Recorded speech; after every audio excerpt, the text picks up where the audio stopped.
Welcome back to my YouTube channel. यदि channel पे नए हैं तो चैनल को सब्सक्राइब कर लीजिए और बेल आइकन दबाना गलती से मत भूलना। आज 2 सितंबर 2025 है, दिन है ट्यूसडे का। मार्केट अब खुलेगा नेक्स्ट डे यानी कि वेडनेसडे को 3 सितंबर 2025 को। आज मैं बात करूंगा सेमीकंडक्टर बनाने वाली कंपनी के बारे में, जिसने लॉन्ग टर्म में सिर्फ 5 साल में अपने शेयर होल्डर्स को कह सकते हैं माला माल कर दिया। और सभी जानते हैं आज भी जो प्राइम मिनिस्टर है नरेंद्र मोदी, उन्होंने एक सेमिनार था, उसमें सेमीकंडक्टर के बारे में अच्छा खासा बोला है और बताया कि फ्यूचर सेमीकंडक्टर है और मेड इन इंडिया सेमीकंडक्टर जल्द ही कॉमर्शियल पर्पस के लिए भी यूज होने लगेगा जिसकी वजह से जितनी भी जो सेमीकंडक्टर बनाने वाली कंपनी है वो एक अच्छा खासा रिटर्न निकाल के दे रही है। आज बात करने वाला हूं ऐसी एक कंपनी के बारे में जिसका नाम है CG power and industrial solution. सबसे पहले बात की जाए इस कंपनी के बारे में तो कंपनी बिजनेस में है, जैसा कि नाम से चलता है। ये कंपनी सेमीकंडक्टर्स को बनाती है और आज के दिन इस कंपनी का शेयर प्राइस है 1000 रुपये से कम है 739 रुपीज 65 पैसे। और आज के दिन इस कंपनी ने अपने शेयर होल्डर्स को 3.13% का रिटर्न निकाल के दिया। जब से मेड इन इंडिया सेमीकंडक्टर की बात चल रही है, जितनी भी सेमीकंडक्टर बनाने वाली कंपनियां हैं वो एक अच्छा खासा रिटर्न निकाल के दे रही हैं अपने शेयर होल्डर्स को।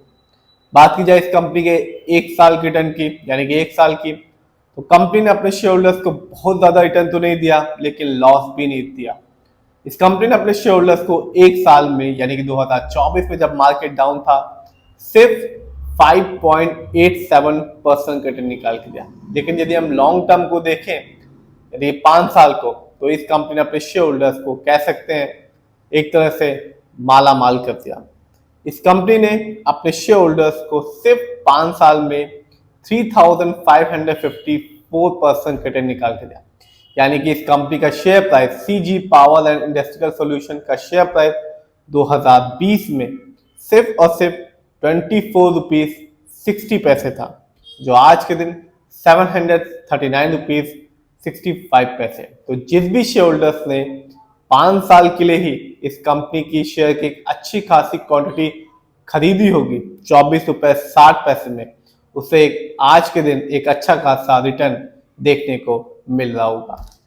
बात की जाए इस कंपनी के स्टॉक के परफॉर्मेंस की, तो आप देख सकते हैं 1 साल में यानी 52 वीक्स में इस कंपनी के जो हाईएस्ट शेयर प्राइस गया वो था 874 रुपीज 70 पैसे, जबकि 1 साल में इस कंपनी के जो लो शेयर प्राइस आया वो रहा 517 रुपीज 76 पैसे।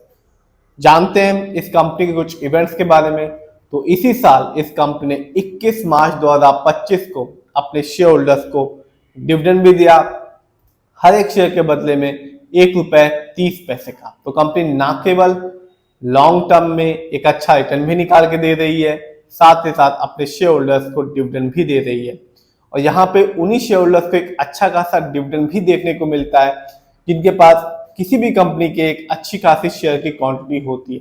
जितनी ज्यादा शेयर की क्वांटिटी होगी उतना ज्यादा डिविडेंड देखने को मिलेगा। बात की जाए इस कंपनी के फंडामेंटल्स की, जो कंपनी का मार्केट कैप है अच्छा खासा है 1,12,938 करोड़। ये कंपनी लार्ज कैप की कंपनी है। इसका ये मतलब होता है कि कंपनी बिजनेस में यानी कि मार्केट में एक्सपेंड कर चुकी है। बात की जाए इस कंपनी के पीबी रेशियो की, तो कंपनी का पीबी रेशियो है 16.50। शेयर मार्केट में किसी भी कंपनी का जो पीबी रेशियो अच्छा कहलाता है वो होता है 1 या तो बिलो 3। इस कंपनी का इंडस्ट्री पी है 57.28। शेयर मार्केट में किसी भी कंपनी का इंडस्ट्री पी अच्छा कहलाता है 20 से लेकर 25 के बीच में। इंडस्ट्री पी से साफ पता चलता है जो कंपनी के स्टॉक है मार्केट में कैसा है, चीप है या एक्सपेंसिव। इससे ये भी पता चलता है जो कंपनी के स्टॉक है वो अंडर वैल्यूड है या ओवर वैल्यूड है। इस कंपनी का डेब्ट टू इक्विटी है 6.01। कह सकते हैं थोड़ा बहुत लोन कर्ज है इस कंपनी में, क्योंकि शेयर मार्केट में किसी भी कंपनी का जो डेब्ट टू इक्विटी अच्छा कहलाता है वो होता है 1 से लेकर 1.5 के बीच में। इससे ज्यादा हम कह सकते हैं कि थोड़ा सा लोन कर्ज कंपनी ने ले रखा है। इस कंपनी का आरओई बहुत ही अच्छा है, कह सकते हैं सबसे अच्छी बात कंपनी के फंडामेंटल में इस कंपनी का मार्केट कैप भी है और आरओई भी है, जो कि है 25.35। शेयर मार्केट में किसी भी कंपनी का जो आरओई होता है वो अच्छा कहलाता है 15% से लेकर 20% के बीच में। आरओई का मतलब होता है कि जो पैसा हमने कंपनी को दिया है, कंपनी ने उसका कैसा इस्तेमाल किया है। जब भी आप किसी कंपनी का आरओई को हाई देखेंगे या पॉजिटिव देखेंगे तो साफ इंडिकेट करता है कि कंपनी हमारे पैसे को सही प्रोजेक्ट्स में सही तरीके से इस्तेमाल कर रही है, जिससे लॉन्ग टर्म में एक शेयर होल्डर्स को अच्छा खासा बेनिफिट देखने को मिलता है। बेनिफिट का मतलब यानी कि एक अच्छा खासा रिटर्न देखने को मिलता है।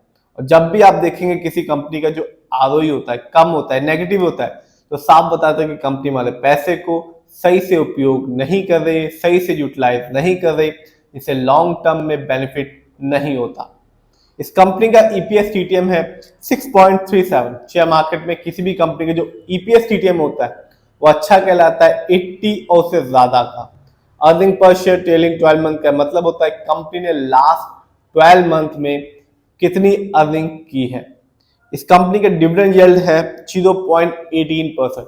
शेयर मार्केट में किसी भी कंपनी का डिविडेंड यील्ड अच्छा कहलाता है 2% से लेके 6% के बीच में।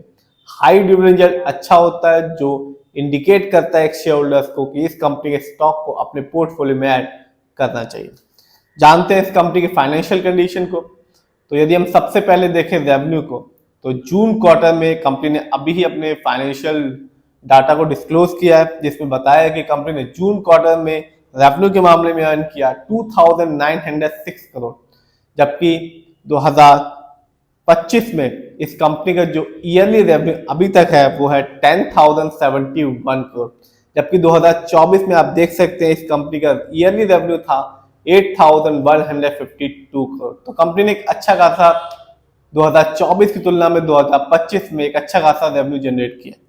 बात की जाए इस कंपनी के प्रॉफिट की, तो जून 2025 में इस कंपनी का क्वार्टरली प्रॉफिट रहा 267 करोड़, जबकि 2025 को देखें अभी तक इस कंपनी ने ईयरली प्रॉफिट के मामले में अर्न किया 973 करोड़, जबकि 2024 में इस कंपनी का जो ईयरली प्रॉफिट था वो था 871 करोड़। तो कंपनी का प्रॉफिट भी बढ़ गया है 2024 की तुलना में 2025 में। बात की जाए नेटवर्थ की, तो जैसा कि रेवेन्यू और प्रॉफिट बढ़ा, कंपनी का रेवेन्यू भी बढ़ गया है। 2025 में इस कंपनी का रेवेन्यू अभी तक है 4038 करोड़, जबकि 2024 में इस कंपनी का जो रेवेन्यू था वो था 3019 करोड़। तो कंपनी का रेवेन्यू भी बढ़ गया जैसा कि प्रॉफिट बढ़ा, और रेवेन्यू जैसा प्रॉफिट बढ़ा कंपनी का नेटवर्थ भी बढ़ा, रेवेन्यू भी बढ़ा और प्रॉफिट भी बढ़ा ईयरली। जानते हैं इस कंपनी के शेयर होल्डिंग पैटर्न को, तो साफ है प्रमोटर यानी कि इस कंपनी के जो ओनर्स हैं उनका पैसा सबसे ज्यादा लगा हुआ है अपनी कंपनी में, जिसका परसेंटेज है 56.38% का, जो कि एक अच्छी बात होती है किसी भी कंपनी के लिए। जबकि दूसरे नंबर पे है रिटेल, यानी कि हम लोग का पैसा इस कंपनी में लगा हुआ है 14.62% का, जबकि तीसरे नंबर पे आप देख सकते हैं इस कंपनी में पैसा लगा हुआ है फॉरेन इंस्टीट्यूशन का, यानी कि विदेशी निवेशकों का, जिनका पैसा लगा हुआ है 12.68% का। तो कंपनी का शेयर होल्डिंग पैटर्न अच्छा है, फंडामेंटल अच्छा है, और कंपनी का फाइनेंशियल कंडीशन भी अच्छी है, और कंपनी का आरओई भी अच्छा है, और कंपनी ना केवल लॉन्ग टर्म में एक अच्छा खासा रिटर्न निकाल के दे रही है, साथ ही साथ डिविडेंड भी दे रही है। फिर भी जिस भी कंपनी के शेयर को आप खरीदें, खुद रिसर्च करें, एनालाइज करें, अपने फाइनेंशियल एडवाइजर की राय लें, फिर अपने पैसे को शेयर मार्केट में लगाएं।